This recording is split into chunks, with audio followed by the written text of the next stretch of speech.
Topic पे बात करना लगे हैं वो है how to control cost in business. ठीक है, ये एक हेल्थ केयर से रिलेटेड, ये एक लेबोरेटरी टेस्टिंग इंडस्ट्री का है। ठीक है, तो अगर आपका कोई इस तरह का कोई बिजनेस है आपका, तो उसमें आप कैसे प्रोडक्ट और डिस्ट्रीब्यूशन को कैसे प्रोडक्ट में फोकस और डिस्ट्रीब्यूशन में फ्रेंचाइजी को अपने साथ जोड़ के उसको एम्पावर किया और उसको कैसे कॉस्ट को रिड्यूस करके उसको स्केल किया जाए, बढ़ाया जाए, या इससे सिमिलर अगर कुछ भी है। तो इनका डाटा पॉइंट ये है कि इनकी इस कंपनी की मार्केट कैप 700 करोड़ है, प्रॉफिट जो है ना 1/3 है टर्नओवर का, और कॉस्ट करने के बाद भी जो है ना प्रॉफिट अच्छे रहते हैं, और जो है ना फाइनेंशियल डिसिप्लिन है कोई इनके पीछे, इनके ये मैथमेटिशियन है। तो 1,500 एम्प्लॉयज़ हैं इनके पास, जो है ना इनके पास, और पूरे दिन में RPL यानी रीजनल प्रोसेसिंग लेबोरेटरीज़ हैं, जहाँ पे सैंपल जाते हैं वहाँ पे प्रोसेस करते हैं और उसको रिप्रोजेक्ट के इनको मतलब आगे देते हैं। तो इन्होंने ऐसा किया कि 4.5 फ्रेंचाइजी के साथ कॉस्ट को ऐसे कंट्रोल कर पाए। फाइनेंशियल डिसिप्लिन एक बहुत इंपॉर्टेंट चैप्टर है, इसको कॉस्ट को कैसे रिड्यूस करें। कोई भी काम कर रहे हैं, सर्विस है, प्रोडक्ट है, मैन्युफैक्चरिंग है, सेल्स है, एक्सपेंस है, कुछ भी है, कंट्रोल किया जाए मार्जिन को। यहाँ देखिए, पैसा कमाने के दो तरीके, या पैसा कमा के पैसा कमाओ, या पैसा बचा के पैसा कमाओ। पैसा कमा के कैसे, मतलब सेल्स बढ़ा के, पैसा बचा के, यानी कॉस्ट को कंट्रोल करके आप पैसा कमाओ। ठीक है, तो चलिए स्टार्ट करते हैं। तो दो चीज़ें हैं, एक है प्रोडक्ट प्राइस और प्रोडक्ट की कॉस्ट। ठीक है, अब इनकी क्या ऐसा इन्होंने ऐसा जादू किया फाइनेंशियल डिसिप्लिन में कि ऐसे इन्होंने अपनी कॉस्ट को कंट्रोल किया। तो ये यहाँ से हम स्टार्ट करते हैं। देखें, बिजनेस में फोकस जो करते हैं ना एंटरप्रेन्योर, उनको पता है कि कहाँ कॉस्ट होता है, कॉस्ट को कैसे कंट्रोल करना है। तो बिज़नेस की दो ही है, कॉस्ट और प्राइसिंग। ठीक है, जब तक आपको कॉस्टिंग नहीं पता तो प्राइसिंग गलत होती है। ठीक है, तो जब आप किसी बिज़नेस में आते हैं तो जो है ना, मतलब आप किसी लैब में आते हैं, टेस्टिंग लैब में, इस इंडस्ट्री में, तो आप किसी न किसी चीज़ में आपकी एक्सपर्टीज़ होगी। आप मार्केट को स्टडीज़ करेंगे, मसलन कोई चीज़ 5 रुपए की है, वो बोतल में भर के 50 रुपए में बेची जाती है, और जो 50 रुपए की जो बोतल है उसको 500 में कस्टमर को बिल किया जाता है। तो आपको समझ आ जाएगा कि ये 5 रुपए से लेके 500 रुपए तक रेवेन्यू जो है ना एक लाइन है। ठीक है,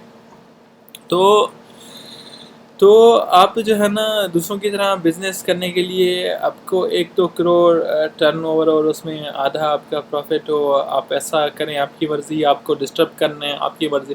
जब आप डिस्टर्ब करना चाहते हैं तो जो 500 बनाते हैं उसको 100 रुपया बनाएं। वो कैसे किया जाए, ठीक है, इसमें डिस्ट्रप्शन लाई जाए, तो लोगों को समझ नहीं आएगा कि कैसे रिएक्ट करें। लेकिन जो है ना, आपकी मैथ्स भी सही है, आपकी प्राइसिंग भी सही है, उसकी वजह से जैसे वॉल्यूम बढ़ेगा तो आपका कॉन्फिडेंस बढ़ेगा, आपका नेटवर्क बढ़ेगा, आप जो है ना पूरा नेटवर्क बना सकते हैं, ब्रांड बन जाएंगे। ठीक है, तो बहुत दफ़ा ऐसे होता है कि फेल इस पर हो जाते हैं कि प्राइसिंग। ठीक है, तो मतलब एक एडवाइस है कि प्राइस, मतलब ये है कि keep the price of your product low. दुनिया में कहीं भी एक कंपनी नहीं है जो बंद हो गया तो जो है ना प्राइसिंग लो था, ऐसी कोई भी वो नहीं है। बहुत सारी कंपनी है जो बंद हुई हैं, आप उनको स्टडी कीजिएगा, उनकी प्राइस ज़्यादा होगी फिर भी कॉस्ट कंट्रोल नहीं कर पाए।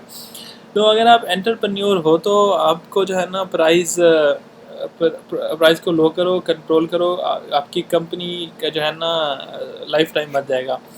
लेकिन से पहले कॉस्टिंग पे कंट्रोल रखें, उस पर ध्यान लगाएं। कैसे करें, मतलब जो टेस्ट 500 में होता था मार्केट में, वो उसकी कॉस्ट 100 रुपये थी, और उसका जो रॉ मटेरियल था, उसका रॉ मटेरियल की कॉस्ट सिर्फ 5 रुपये थी।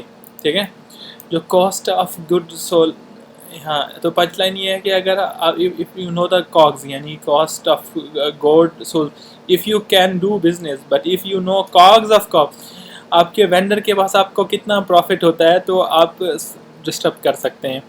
ठीक है, बहुत कम लोग इतनी डिटेल से देखते हैं। नहीं, मैं आपको एक और चीज़ भी बताता हूँ कि 3 तरह के लोग होते हैं। एक होता है जो जो दिखता है जो पड़ोसी को दिखता है, दूसरा होता है जो आदमी को वो दिखता है जो पड़ोसी को दिखता है, तीसरा आदमी वो दिखता है जो पड़ोसी को दिखता नहीं है। देखिए वही एंटरप्रेन्योर बनता है। तो आपको कॉस्ट एक्चुअली क्या है, तो अब आप बड़ा एंटरप्रेन्योर बन सकते हैं। तो ये है अभी तक का। अच्छा, इसे बिल ऑफ मटेरियल भी कहते हैं। बिल ऑफ मटेरियल को जब आप पहचानेंगे, जो कॉस्ट वो जो 100 थी वो 100 नहीं थी, उसकी जो रॉ मटेरियल की जो कॉस्ट थी वो 5 रुपये है। तो वेंडर की एक्चुअल कॉस्ट में घुसकर आपने इंटीग्रेट करके कॉस्ट को आप रिड्यूस कर सकते हैं। ठीक है, इसको कहते हैं COGS of COGS. COGS COGS of good, ये बहुत बड़ी चीज़ है।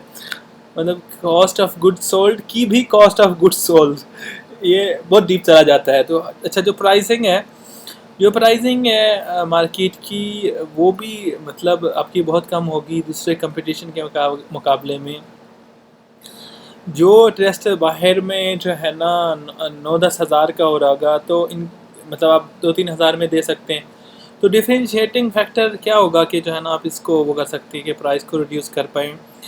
देखें मतलब किसी भी रेस्टोरेंट में आप जाते हैं तो वहाँ पे एक बुफे होता है। जैसे लेबॉर्ट्री टेस्टिंग में जो है ना आप एक बुफे सिस्टम ला सकते हैं जिसमें 50, 60, 70, 80, 90 टेस्ट का पैकेजेस जो है ना आप ला सकते हैं। जब आप इसको लेंगे तो आपको जो चाहिए वो भी उसमें होता है, और उसी कास्ट में आपको बहुत सारा टेस्ट आपको फ्री में मिल जाएगा। मतलब आपने पैकेज बना दिया 50 का, 100 का, 150 का, 200 का, उसमें जो कराने हैं।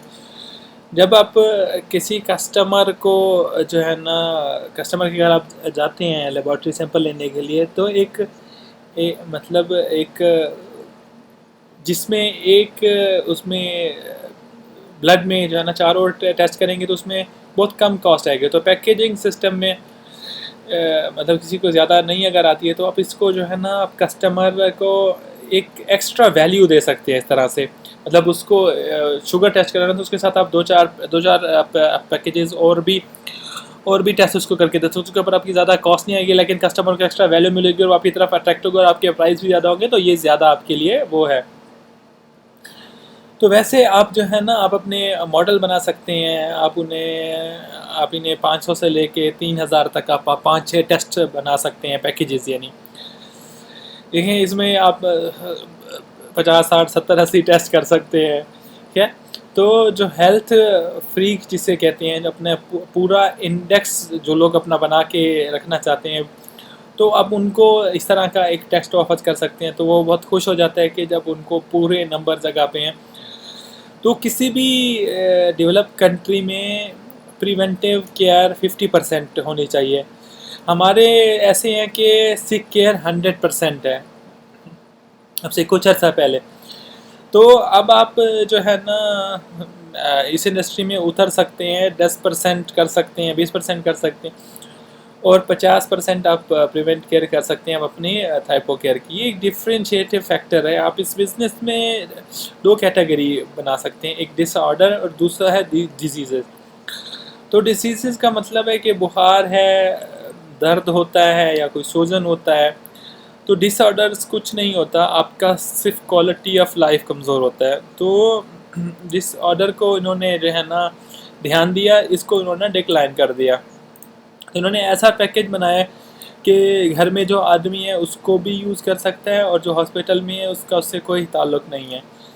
तो ये जो है ना इन्होंने आप एक अपना बना सकते हैं अपना एक ब्रांड इस तरह से इस इंडस्ट्री में। तो अगर आप इसको थोड़ा गौर से समझें, जो हॉस्पिटल में जो पेशेंट लेता हुआ है, तो आपका मार्केट वो नहीं है जो हॉस्पिटल में, बल्कि वो है जो मार्केट में फिर रहा है, घूम रहा है, फैक्ट्री जा रहा है, काम पे जा रहा है, एक ठीक ठाक आदमी। मतलब उससे आपका रिपीट एंड रेफरेंस भी बढ़ जाता है, मार्केट का साइज़ बढ़ेगा, आम आदमी को पता चलेगा कि जो है ना फिटनेस, वेलनेस, न्यूट्रिशन मॉनिटर करना है तो आपको ये टेस्ट कराने होंगे। तो आप ये उनको वो दे सकते हैं, ज़रूरत बना सकते हैं। अब जब आदमी खा पी रहा होता है उसको ज़रूरत होती है कि मैं सही से ले रहा हूँ या नहीं ले सकते। इसको आप प्रिवेंटिव केयर की वेलनेस आप इस दे सकते हैं अपने मार्केट को। मार्केट रिप्रोड्यूसेबल, लॉयल और आपके पास बार बार आएगी। ये आम मार्केट जो आम लेबोरेटरी कर रही है ना, उससे हट के आपका ये होगा मार्केट। ठीक है, देखें वैसे बोला जाता है पूरे मार्केट 1% जो है ना, 1% उस पर ध्यान देते हैं, लेकिन इसमें आप जो है ना 99% उन लोगों पे ध्यान दे सकते हैं जो बीमार नहीं है, जो मार्केट में चल फिर रहे हैं। कम्बोज वैसे हर जगह ब्यूटी पार्लर में भी आपको मिलते हैं, चार्टर्ड अकाउंटेंट के पास जाएं, ब्यूटी सैलून में जाएं, पैथोलॉजी के साथ जाएं, कॉम्बो बिल्ड कर सकते हैं। आपको जो है ना एवरेज टिकट साइज़ जो है ना आपका वो ग्रो हो जाएगा। ठीक है, जैसे मसलन एक कस्टमर का पहले 500-700 था, अब वो 1300-1400 पे चला गया, अब वो बड़ा कॉम्बो आपसे ले पाता है, तो इससे आपका टर्नओवर भी इम्प्रूव हो जाता है और आपकी प्रॉफिटेबिलिटी भी नेचुरली इम्प्रूव होगी। तो मतलब अब जो है ना इसमें आप एक और भी कर सकते हैं कि आपकी कैश फ्लो आप कैसे आप जो है ना स्टेटमेंट को कंट्रोल में रखेंगे। आप इसको फ्रेंचाइज मॉडल पे आप सब सेपरेट कर सकते हैं। तो जो है ना आप इसको फ्रेंचाइज दें अपने फ्रेंचाइज, और जो है ना प्रॉफिट मतलब आप रख सकते हैं बड़े बड़े इसी कम मार्जिन के साथ, ज़्यादा स्केल करके। लेकिन नेगेटिव, इसमें नेगेटिव वर्किंग कैपिटल होता है। नेगेटिव वर्किंग कैपिटल का होता है मतलब कि आप 1 लाख दें फ्रेंचाइजी से लें और उसको 50,000 का क्रेडिट दें। आपको किसी जो है ना किसी बैंक से लोन लेने की आपको ज़रूरत नहीं होगी। इस मार्केट में कौन एडवांस दे के आपको बिज़नेस करने आएगा। देखें, अगर आपके रेट कम हैं एडवांस अपने आप ही आएगा। तो आपका रेट अगर कम है, लोग को एडवांस देकर ही आपको जो है ना फ्रेंचाइज दें। देखें, ये एक फाइनेंशियल डिसिप्लिन है इस साइड का। अच्छा, दूसरी बात, ये मार्केट का आपके पास 20 करोड़ है, तो इस तरफ आप मुड़ के देखेंगे तो आपका जो वेंडर बहुत बार्गेन करके प्राइस को बहुत अच्छे कर सकते हैं। वेंडर से पूछते हैं अगर वो 10 करोड़ आपको एडवांस में पेमेंट करूँगा तो कितनी टका, कितनी % आप मुझे डिस्काउंट देंगे। देखें ना, वो हाँ बोल सकता है, ना वो ना बोल सकेगा।